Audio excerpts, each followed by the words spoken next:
ஒரே மாதிரியான length with and height இருக்க பில்டிங்கோட ஸ்ட்ரக்சரல் டிசைனை புதுசாக கட்ட போகிற பில்டிங்க்கு காப்பி பண்ணலாம்னு நினைக்கிறீங்களா? அது கண்டிப்பாக தவறாக போய் முடியலாம். என்னென்ன காரணங்களால் அப்படின்னு பார்க்கலாம். ஃபஸ்ட்டு, கட்டியிருக்க இடத்த பொறுத்து, ஒரு சாயில் ரிப்போர்ட்டை பொறுத்து ஃபவுண்டேஷன் டெப்த் நிச்சயமாக மாறலாம். அதை டிசைன் பண்ணி மட்டும்தான் பண்ணணும். நெக்ஸ்ட்டு, யூசேஜில் ஒரு டிஃப்ரென்ஸ் இருக்கலாம்.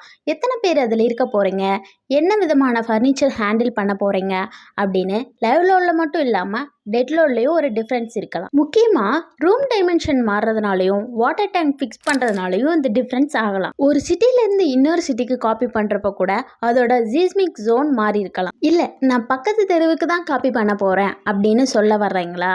அப்போது அதில் என்ன பயன்பாடு அப்படின்றத பார்க்கணும். ஒரு பில்டிங் ரெசிடென்ஷியல் பில்டிங்காக இருக்கலாம், கமர்ஷியல் பில்டிங்காக இருக்கலாம், ஆர் இன்ஸ்டியூட்டாக கூட இருக்கலாம். என்ன மாதிரியான பில்டிங் அப்படின்னு டிசைன் பண்ணி கட்ட போகிற அமௌண்ட் உங்கள் கன்ஸ்ட்ரக்ஷனோட ஒரு நெக்லிஜிபிள் அமௌண்ட்டாக தான் இருக்கும். இவ்வளோ சின்ன அமௌண்ட்டை யோசித்துட்டு உங்கள் பில்டிங்கை ஸ்ட்ரக்சரல் டிசைன் பண்ணாமல் கட்டி உங்கள் பில்டிங்கோட சேஃப்டி மேலே ரிஸ்க் எடுக்க போகிறீங்களா? யோசிச்சு முடிவு பண்ணுங்கள்.